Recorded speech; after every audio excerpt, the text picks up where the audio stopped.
फिर होता था कर्णवेद संस्कार।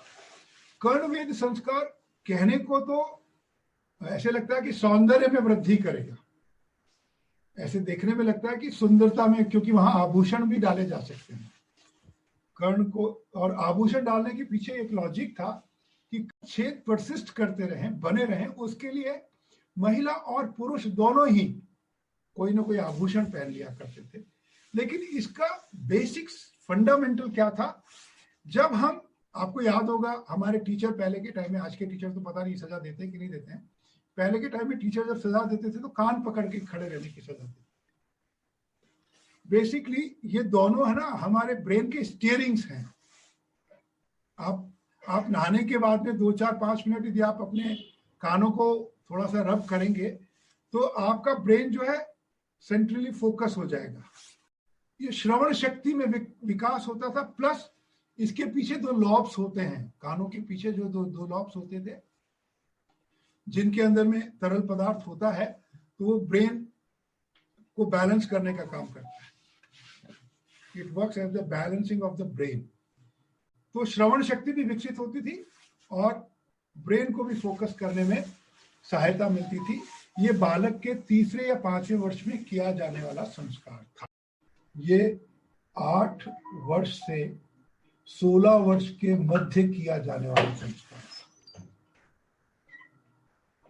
बालक को भौतिक शिक्षा के लिए, धार्मिक शिक्षा के लिए और आध्यात्मिक शिक्षा के लिए एक अनुमति दी जाती थी कि अब आप इन तीनों प्रकार की शिक्षाओं के योग्य हो गए हैं।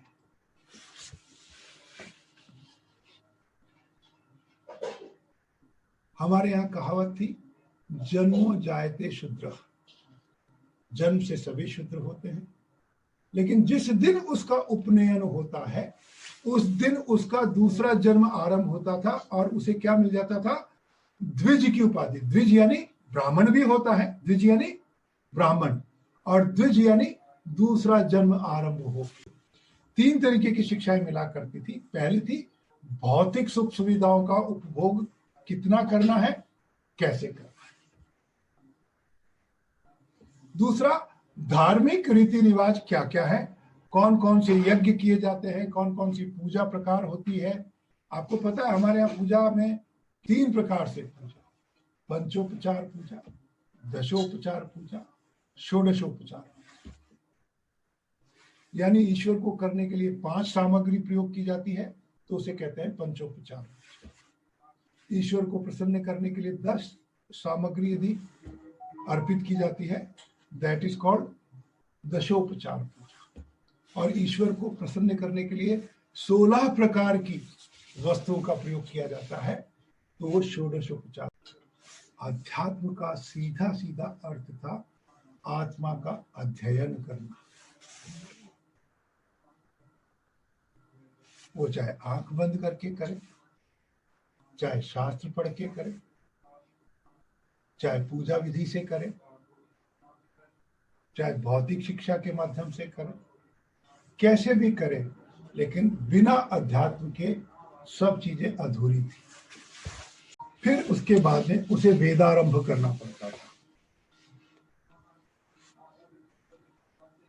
तो वेदारंभ में क्या था? व्याकरण था, स्वाध्याय थे, हवन थे, मंत्र थे, जप थे, इन सब की प्रशिक्षण दिया जाता था और ये उपनयन के बाद आरंभ हुआ। फिर समावर्तन संस्कार। वेदों में अध्ययन करने के पश्चात गुरुकुल से जब बालक बालिका वापस अपने घर की ओर आते थे और उन्होंने गुरुकुल में रहते हुए पूर्ण ब्रह्मचर्य का यदि पालन किया था तो उनका एक बार फिर से केशांत किया जाता था। यदि उन्होंने ब्रह्मचर्य का पालन नहीं किया था, विवाह कर लिया था या कुछ कर लिया था, तो उनका समावर्तन संस्कार नहीं होता था।